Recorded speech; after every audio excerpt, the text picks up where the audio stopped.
Valley, hope you all had an amazing summer and a great first 2 weeks of school. Today we get a sneak peek at our little sixth graders, an interesting summer vacation that may have been a little too long, and we also get to take a look at your opinions on a controversial topic. So sit back, because VMSTV starts right now.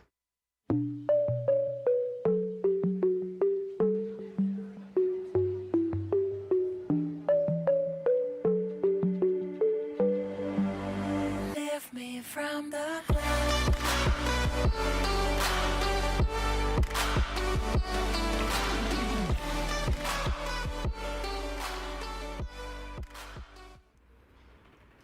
Welcome back. Here's heaps of smiles from the tunnels of the Webb and sixth graders.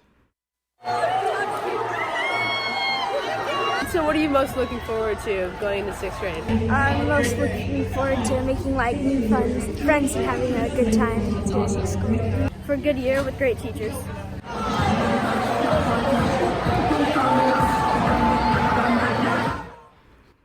Next on VMSTV, we have an intriguing story about a Valley student who enjoys chemistry.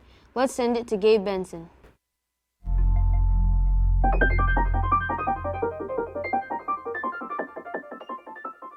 For those of you who reside in Carlsbad or go to Valley Middle School, you may know Billy Peter, and if you do, make sure to ask him about elephant toothpaste. The main idea of the elephant toothpaste formula is that it is the decomposition of hydrogen peroxide into water and oxygen, which is catalyzed by iodide ions. Don't let the fancy names fool you. Elephant toothpaste is simply caused by the spreading of a molecule, hydrogen peroxide. Complex formulas aside, Billy's passion for chemistry began at a very young age.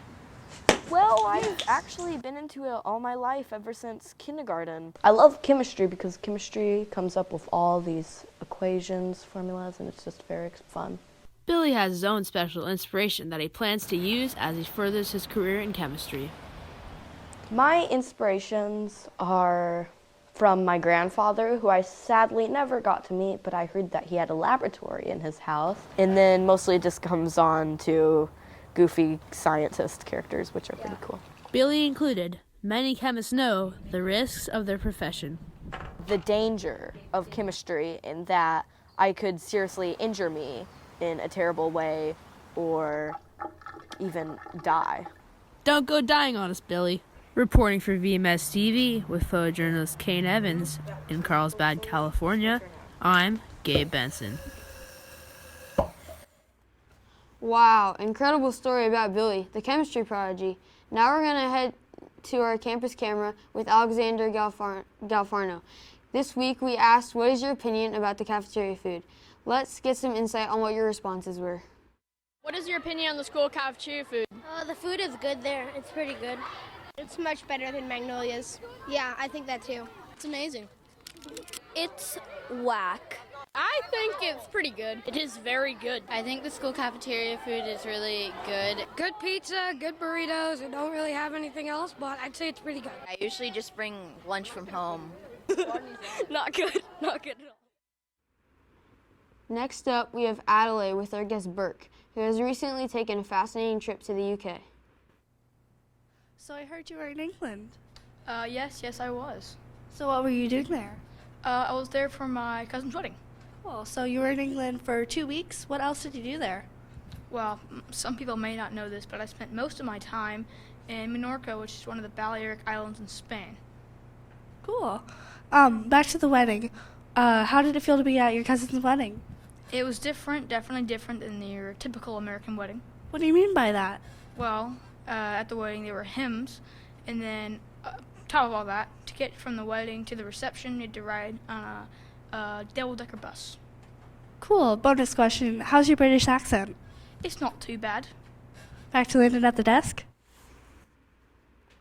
Thanks, Adelaide and Burke. Continuing with our theme on stories about Valley students who have interesting hobbies. This next story looks at one Valley student who is not afraid of the heat. McKenna Hamilton brings us this segment. We have Waverly Wilson, a 7th grader that is keeping the art of blacksmithing alive. Blacksmithing is a form of metalworking where you have metal and you heat it up and you hammer it into various shapes that you want it to be. In blacksmithing, blacksmiths like Waverly rely on certain tools to help them make creations out of metal. The primary tool we use is the hammer, and we also use tongs sometimes. Although hammering requires a lot of strength, there is something else in blacksmithing that is harder. The hardest part of blacksmithing is maintaining the fire. Maintaining your fire is necessary for blacksmithing, but working with fire also has its downsides. I got a tiny burn when a piece of ash that was still hot landed on my arm. Although Waverly gets hurt in blacksmithing, there's something she likes to make that keeps her doing blacksmithing. My favorite thing to make in blacksmithing is a safety curl because they're fun, and it's also the first thing I learned how to do. Another thing Waverly enjoys about blacksmithing is doing it for Mom, but sometimes things get out of hand. One time I was blacksmithing with my mom, and the blacksmith explicitly told us that if the metal falls, to try not to catch it. And the metal fell off, and she caught the hot part. Thanks for keeping an old practice alive, Waverly. I just need a hammer. Reporting for VMSTV with photojournalist Naomi Scatola, I'm McKenna Hamilton. We have a second campus camera this week, filmed during second lunch. We asked some of you whether there was a fad or a trend. What would you like to see become popular again? Here's what you had to say.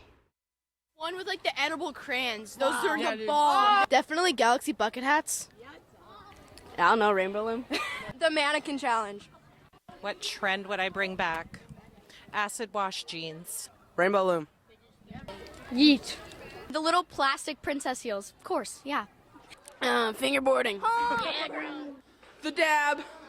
Rainbow loom. Rainbow Loom. The nay-nay and the whip. Rainbow Loom. Trend? Ooh, roller skating. The bubonic plague. Kondamas. Jinkos.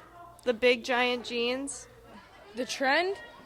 When being a poser wasn't a thing. Fidget spinners.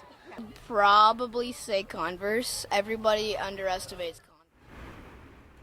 All right, Valley, that's it for our first show. Thank you so much for watching and hope you enjoyed. Have a great weekend, and we'll see you in 2 weeks. Bye!